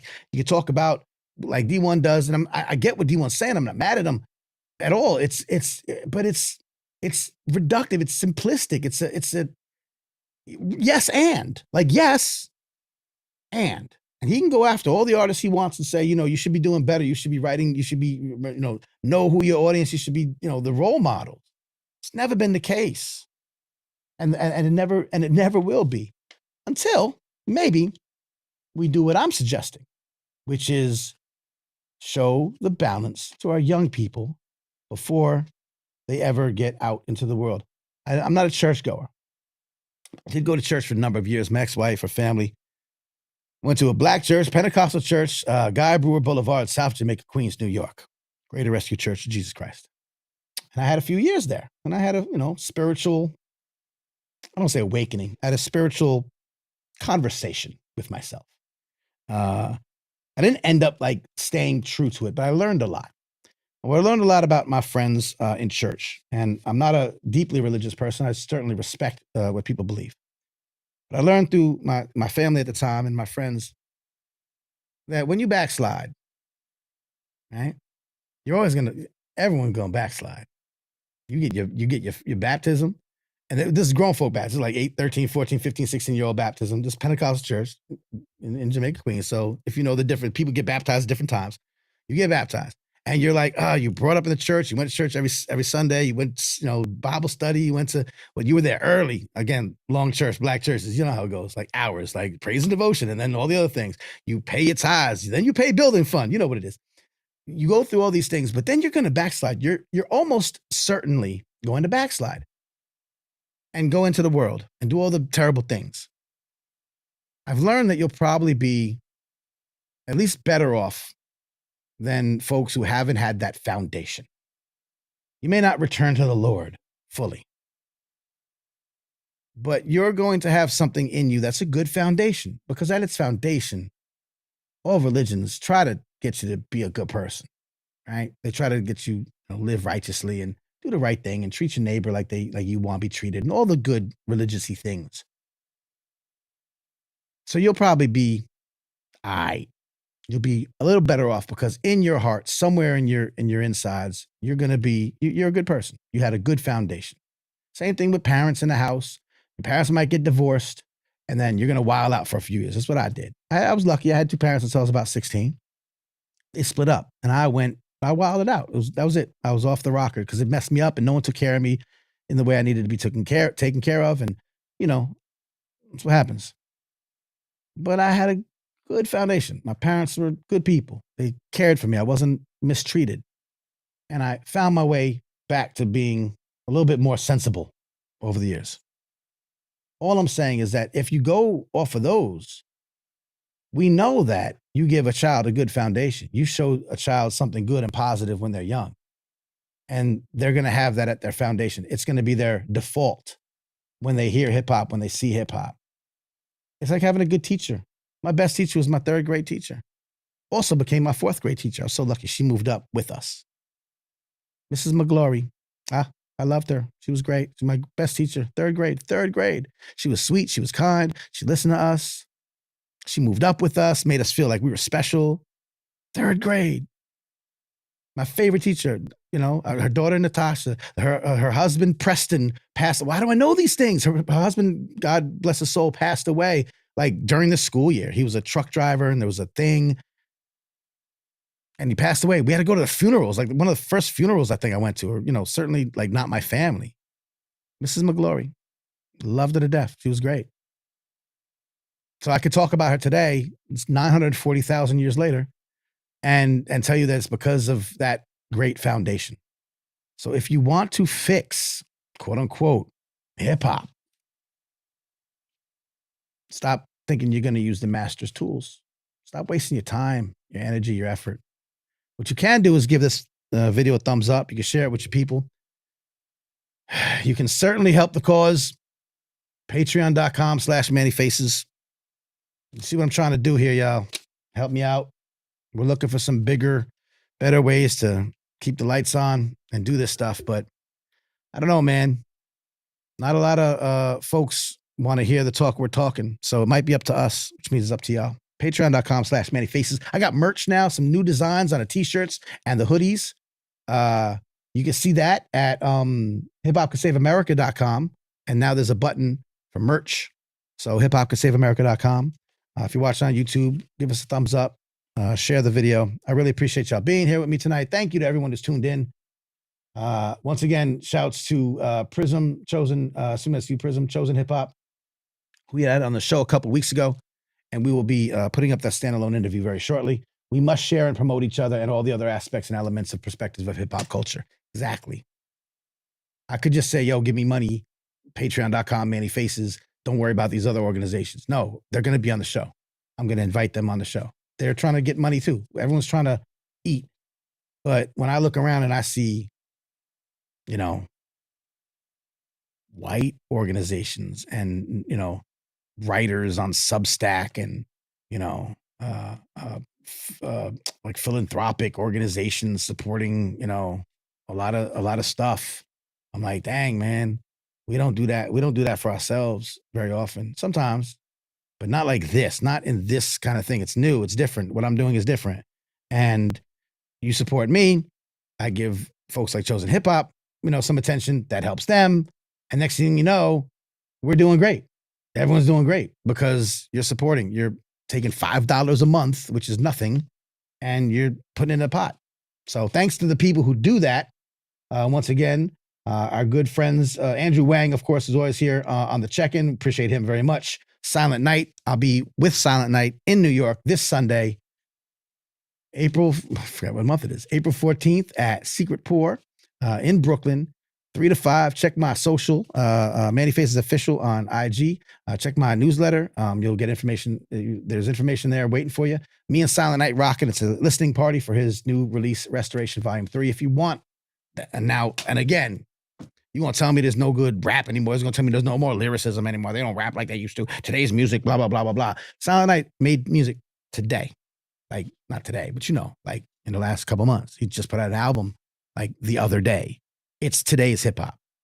Don't say today's hip hop doesn't have anything anymore. It all sucks. Except for, oh yeah, we know J. Cole and Kendrick Lamar, which is what everyone says. There's more than that. Which, okay, if you don't know it, it's fine. Don't say it. Don't say it. Don't say it. Don't let your friends say it. Friends don't let friends say there's no good hip hop anymore. And if you listen to Silent Night and you don't agree, then, I don't know if we're friends, but you can still listen to the show. Patreon.com/MannyFaces. I'll tell you what I'm going to do. I hope you're listening. Everyone who's a paid patron of MannyFaces.com will get a discount to the new merch line, which is super dope and help support the show. It has a big Hip Hop Could Save America. It's pretty dope. I could pull it up, but you know what it looks like. But it's new design, slightly new design. It's really cool. We got shirts, we got hoodies, got hats, got beanies, which you won't need for a while, but we get them now and have them ready. And I will give you a free song from Silent Night's new album. Restoration Volume 3. You'll get a free drop from there. And then you can come see us in Brooklyn on Saturday the 14th. I'll be on the 1s and 2s. The day before, Saturday, April 13th, I'll be on the 1s and 2s as well. Also on a panel at the Hip Hop Youth Research and Activism Conference up in Fordham University, up in the Bronx, where the people are fresh. If you want to know about all these things and the type of guests that I talked to tonight, shouts to Dr. Todd Boyd, Rappers Deluxe, How Hip Hop Made the World. It's a good book, y'all. It's a coffee table book. It's like, when they say coffee table book, look, it's beautiful. Like there's pictures and there's things and there's writings and, flashbacks. And it's really great. It's really well done. And it's worth the money just to have in your collection. So check that. If you like people like that, if you like the stuff we're talking about tonight, if you liked my rant, mannyfaces.substack.com. It's a free. I know I give you a lot of things to do. If you only do one, go to Patreon, because Patreon gives you everything. I'll send you all the information. Patreon.com/mannyfaces. $5 a month. $10 a month if you want, and you get something else. You get a bigger discount. I don't remember. $25 a month, and you get free merch. I'll give you free stuff, free shirt, free song, and you get to come on the show. if you want to come on a show and just like talk and just be a guest, but like a co-host, like we could talk about the news together and you can give you 2 cents and you could actually be a part of the show. $25 or more a month. And thanks to our patrons who actually are at that level. Thanks to all of our patrons, Silent Night, Mark E, Jesse G, Toast, Nicholas S, Brianna C, Steffi, Kath, Morgan, Andrew Wang, of course, Raphael Travis, Patrick, Chris J, and Adam K. I will, so I'll be in New York this weekend. If you know me and you know how to reach me and you want to see me or you just want to say hi or you just want to be like, yo, what up? Hit me up. If not, I'll be back in the A. And if you're in Atlanta, you can see me anytime. And that's about it. That's all I got. Hope you enjoyed the show tonight. Thank you for sticking with me. Thanks again to Andrew and Chosen Hip Hop and Miss Thursday was up in here. I think we got a spam. That's dope. You know, you're doing something good when you start getting spam. Randy Swigum up in here again. Natalie Crew, the great Natalie Crew. Of course, the love of my internet life, Natalie Crew. Been around since pretty much day one. Like, y'all know nothing about the New York Hip Hop Report. Oh, man. But Natalie Crew does. We were going to maybe touch on the J. Cole thing, but I'm tired. And you know what? It's overdone and over litigated. Everyone's had their piece and their say. I will say very briefly, thank you, Randy. I will say very briefly on the whole J. Cole response thing. It's very subjective. It's how do you feel? Do you think that, he should have responded at all? Do you think he should have responded and not apologized for the response? I've heard some people say that the whole thing was orchestrated and so there's no integrity in it. Some people saying that, since when can't you battle and rap? And it sounds like, but I've heard people say that, in a world where, so many people try to pit people against each other, especially black men against other black men, that it's a courageous thing to do to step up and to not, keep, I don't know, all these perspectives are valid to me. Like, I like battle. I like rap. I like disses. I come from a different era. Like, go off. And it doesn't have to be, everyone points to the Biggie and Tupac. That's not actually, they weren't even, that's not why it's people that got, and media that jumped up. But there have been plenty of rap beefs that haven't gone to that extreme. That's not the end. That's not what happens. That's not what happens with rap beefs, right? Real rap beefs. I'm not talking about like some of the drill stuff where people have mentioned people they got, they ops and they got to go after. Like that's different. Like real rap beef, lyricist versus lyricist. And I wish I knew who it was. I could remember. Somebody said if J. Cole wanted to apologize or not diss Kendrick in that specific way, he could have lyrically basically dissed him by not having to diss him. Like there's other ways you could have done this creatively if you felt like it wasn't touching your spirit, or whatever J. Cole's response. I'm paraphrasing. Anyway, that's the thing. It's a great barbershop conversation. The bigger question is rap beef, the sport of rap, the competition of rap, the beef between artists. What are the pros and cons of that? We'll discuss that another time. I think that's the bigger question. Like, apologize. Like someone said today that long ago when KRS-One said, Roxanne Shante is only good for steady fucking, and that like to this day they cool. And Roxanne Shante, I don't know how true this is. This is what someone said. So it must have been from an interview or something. And Roxanne Shante says, I won't let him apologize for that. We was battling. Like to this day, like he doesn't have to apologize for that. That's bad. That's rap. It was rap beef, but they cool. They got no beef today. Look at Nas and Jay. Like I don't think. I mean, then Jay-Z apologized on TV because his mother. On radio because his mother made him. It's a bigger question about what beef in rap, like rap beefs, the sport, the competition. It's always been there. Doesn't mean it's good. Doesn't mean it should be there. What happens when it escalates outside of the music? What happens when crews get involved? And that's happened too. So, but it's something that's so important. Like, Dr. Boyd made a lot of connections between hip hop and other things like sport. People trash talk each other in sport all the time. And that's so if sports, if 70s and 80s basketball helped influence hip hop culture and vice versa, there's going to be trash talk. There's going to be battles. Hip hop started from gang culture where they were fighting each other, right? This is the perhaps oversimplified origin story. And then magically one day everyone said, well, instead of fighting, we're going to have a dance off. Okay. But yeah, I mean, to some extent, right? How can you not have that as part of the culture? But it's led to some, animalistic and brutality, brutality and all these sometimes, but most of the time not. So anyway, that's the bigger question to me. I don't care about J. Cole and Kendrick Lamar per se. Like that's subjective. It's basically who you like, and you're gonna find a mental gymnastic to be able to justify your person. Simple. It's like politics. You're gonna find a way. So I don't think that's but people I'm not wasting their time. You can have your say it, and that's it. I saw academics today. That guy, 130,000 people on his stream talking about it, but hyping it up like, and talking about it in like egging it on. That's what happened with Biggie and Tupac. The media, the magazines at the time, the hip hop media, that's what escalated it. And he's following that same playbook. 130,000 people. I would much rather have however many is watching this. Honestly, I'd love it, 130,000 of y'all, because I know there's 130,000 of us out there, but they just haven't stumbled across us yet. Y'all are here, and I will take you over 130,000 people egging on over and over that same subjective argument. What we want to look at is, the bigger question. Is rap beef okay? Is it okay to have rap beefs? Sure. I mean, I think so. But I mean, that's just me. We'll talk about it. We'll talk about it in detail. We'll have a roundtable discussion on it, perhaps. We should have some of those. We should have a couple of these Hip Hop Can Save Americas. I've thought about this, where we have like a few people on, and we all have like kind of a discussion on a topic, like they do on the cable TV shows and stuff like that, and interview shows. We have different opinions, and we have a discussion about things. I got some things in the works. Meanwhile, I will not be on next week. The first week that I've missed this entire year since I started this run, because I'll be handling business real quick. But I'm in and out. I'm there and I'm back before my dogs even notice that I'm gone.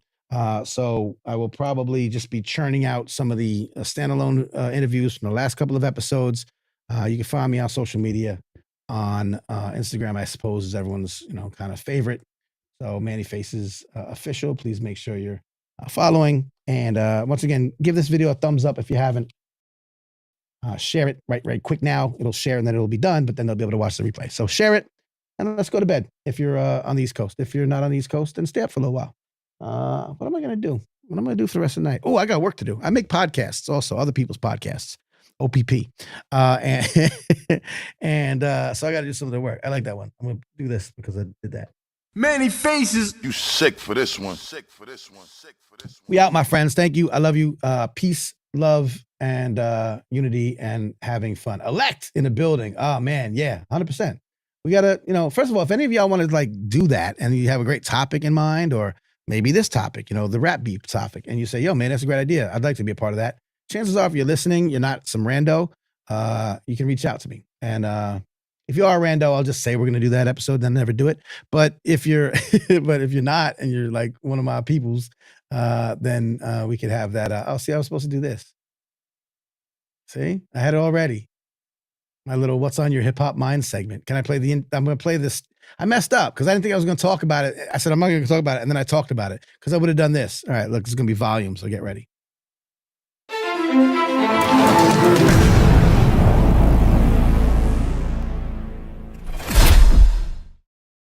Look how dope. I know. I keep defaulting back to that screen. Look how dope this stuff looks, man. Come on, patreon.com/Manny Faces. I'm working hard. Let's keep it going. As soon as I get like some of the larger funding, the grants and all that, I'm not going to stop. I'll stop asking you. I'll give you your money back. Shoot, I won't. But I'm just saying that. But you know what I mean? I don't want to nickel and dime people. I don't want to have to keep doing this. But you know what? It's how people succeed in this business, and they get their message out, and we keep doing it, and we can do it together. And I promise you that it all goes into this operation. So patreon.com/Manny Faces. If not, check out the newsletter. We have merch, all kind of things. Just hit me up and I'll send you all the links you need. All right, I'm out of here. I got to go. I don't really got to go. Chosen Hip Hop does hip hop discussions too. Let's do a collab. You know what I mean? A org on org collab. Because, it's Hip Hop Save America, but I'm also the Center for Hip Hop Advocacy. So let's do some kind of collab. We'll figure it out. We'll talk about it. Lots to do this year. This is one of them. It's your man, Manny Faces.